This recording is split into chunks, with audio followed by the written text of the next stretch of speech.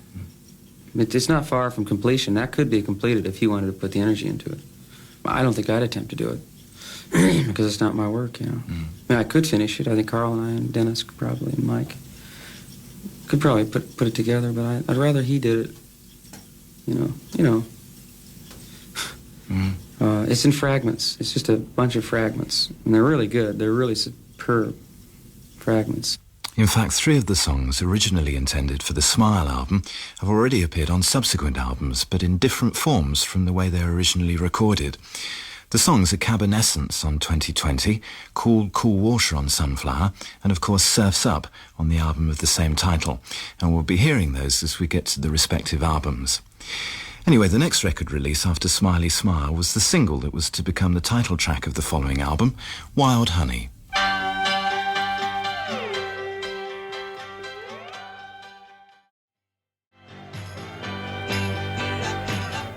The whole of the Wild Honey album was recorded in Brian's home because, as well as having a grand piano in a sandbox, as Van Dyke Parks mentioned earlier, it now had one room converted into a recording studio. He was now becoming both physically and spiritually more insulated from the outside world. In May of that year, though, promoter Arthur Howes had brought the rest of the group back to Britain for their second playing tour. Just to prove what a professional type group they are and how much they think of their fans, there was a time when Carl was having a little problem with his passport, and we were opening up on the Friday night, I think it was, in Belfast, the Adelphi Belfast. And that same day, he still hadn't got a passport. And he got his passport about 12 hours before the curtain was due up in Belfast. He dashed out and hired a Learjet to bring him personally to the opening night. And he got there just in time for the curtain up and the concert. The reason Carl had no passport was because it had been withdrawn when the FBI arrested him. He'd previously received his draft papers for the United States Services. I got a notice to report for physical, and it was just one of those things that I never got around to thinking about or making a move on, because I just never came up, you know, and it came up. And so I thought, okay, now what is my position on this? And I just applied for conscientious objector on religious grounds. We were in court many times over about a 6-year period. And it really showed me a really weird thing, because I spent quite a lot of money on the thing, and somebody in a less fortunate position would have really been in trouble, you know. And that was a very strange experience to go through. But in the end, the judge was very fair, and he gave me a chance to do the alternate service that I said I would do, you know, something in line with what, you know, I knew how to do. Most of the thing ended up in the voter registration effort that we did. You know, we registered quite a lot of people. So everything, you know, ended well. But the technical and legal thing was amazing, you know. And it got to right down to the very last appeal, the very last day, the judge cooled out and it worked, you know. But I was convicted by a jury for failing to report for alternate service at the LA County General Hospital, right? And it's true, I failed to report, you know. What actually happens then, Carl, if you say no? They propose that you... Well, it depends. If you've got the muscle, you know, legally, you know, and you could go into court and fight it, then you can stay in. But if you don't, then you just off to the pokey, you know. But fortunately, Carl's sojourn at the pokey was a brief one, and he was soon on his way to Britain for the tour. Just as well, too, for as Roger Easterby says, Arthur Howes was more than keen to have them back again. Well, yes, I mean, anybody who makes money you want back. I mean, you know, he would have kept them over here permanent residents, I'm sure. And every theatre was a sellout. And, you know, there were the fans screaming backstage. In fact, very much like today you get with the Osmonds. I mean, that thing was very much to do with the Beach Boys all those years ago. I mean, they really only had to go on stage and do their hits, and that was all the public wanted. And it was so programmed, and the timing was superb.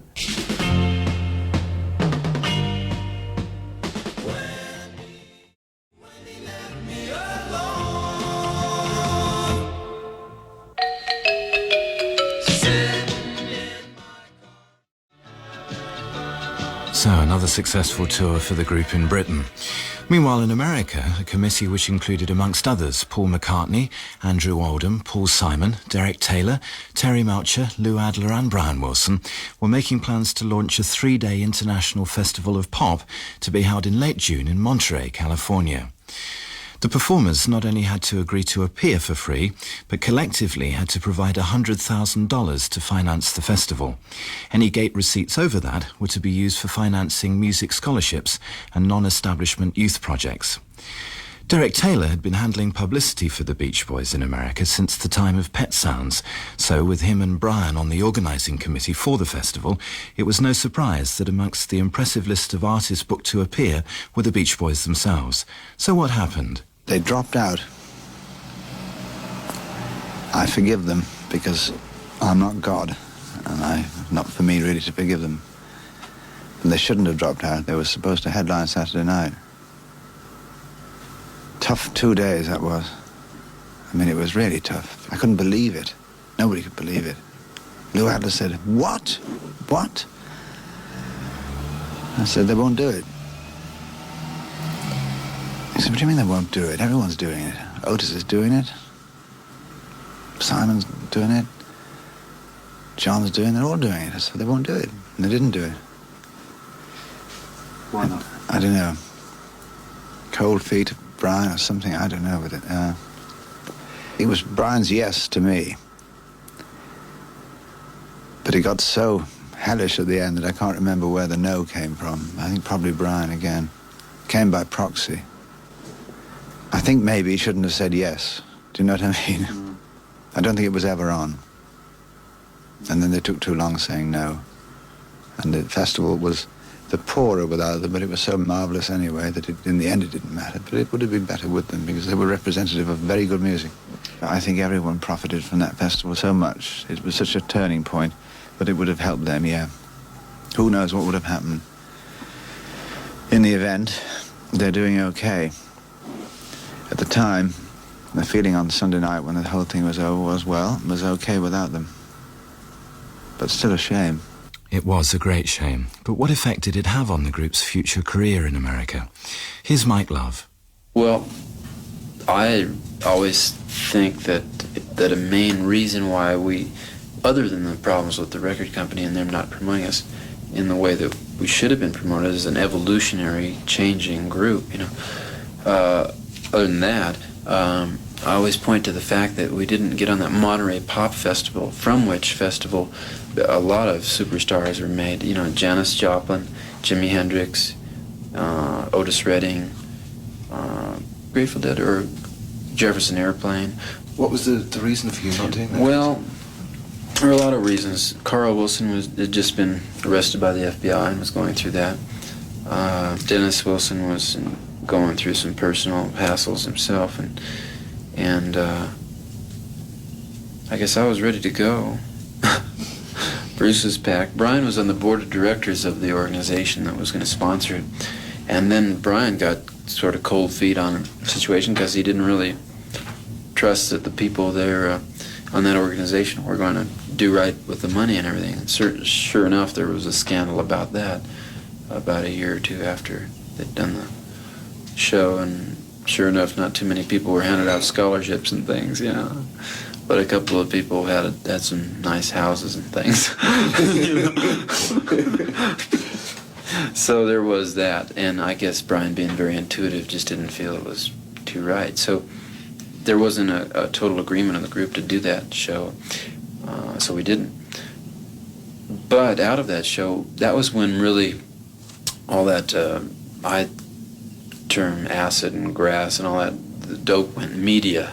It went mid-America. Before that, it was avant-garde a little bit, the hippies, the artists, everybody in the know, the little cliques and groups and musical groups and sort of heady groups were into it. But then it just went up, mid-America, So it was uncool to be too cherubic and surfy and all that, it was into a whole other bag, and you had to be laid back and cool and smoke it and everything else. So, I think that had a lot to do with our not being in that wave that swept over America at that time.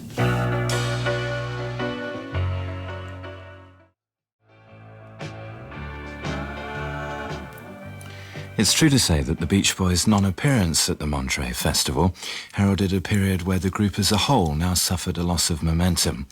Mike Love again.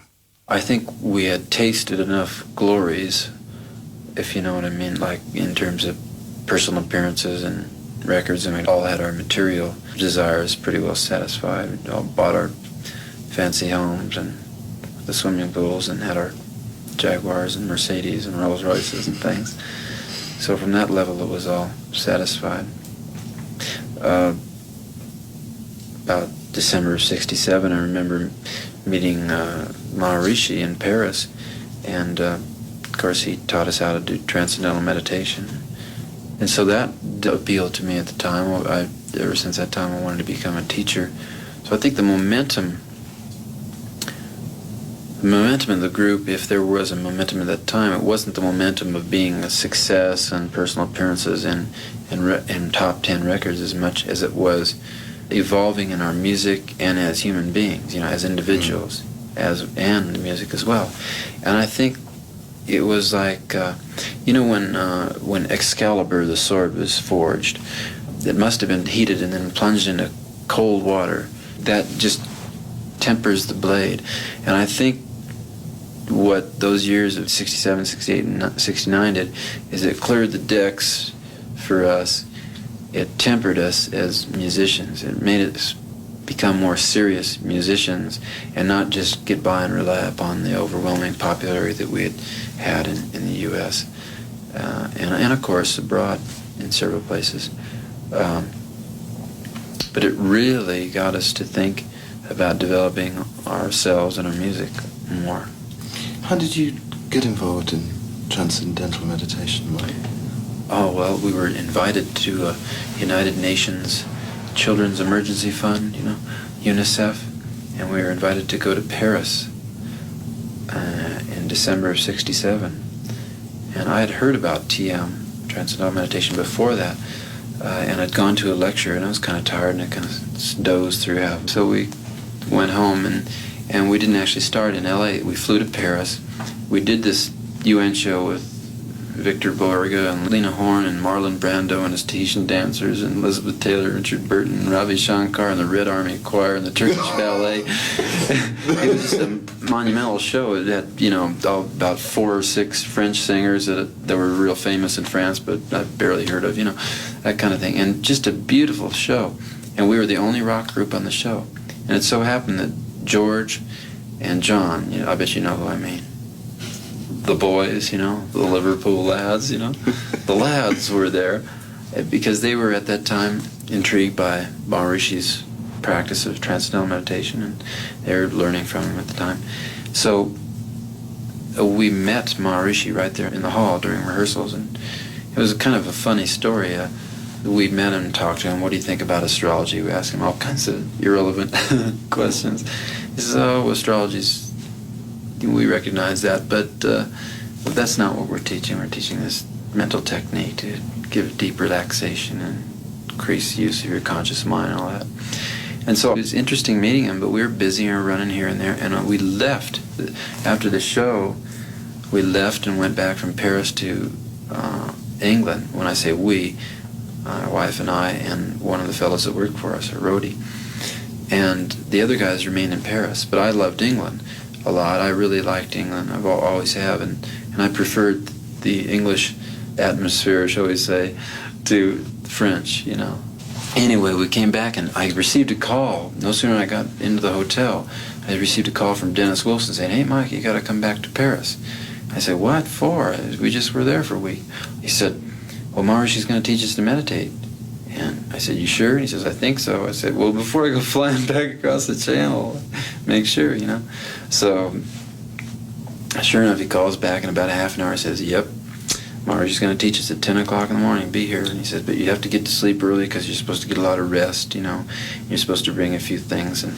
And so we went to bed at 8 o'clock at night and got up at 4 o'clock in the morning, flew back across the channel, landed, got in the cab. The cab driver turns around and says, you ever been to Paris before? And we said, yes. He said, when? Yesterday? He looked at us crazy touristas, you know. So it was real fun. We went to the hotel, and Maharishi gave us this, what is equivalent to an introductory lecture. And then in the afternoon we came back, and he gave us another little talk. And then he taught us the technique of Transcendental Meditation. It was the most relaxed I'd ever been in my life. You know, it was very relaxed, and it was very simple to do. And I just remember thinking very clearly that this thing is so simple that if everybody could do it, because it is so simple, everybody could do it, and if everybody did it, it would be just a totally different world, just based on the relaxation alone. Forget the mental development. Just if everybody were more relaxed, it would be a totally different situation in the world. So from the very first time I meditated, I was very intrigued about TM, and just a couple months later I found myself in India. Transcendental Meditation.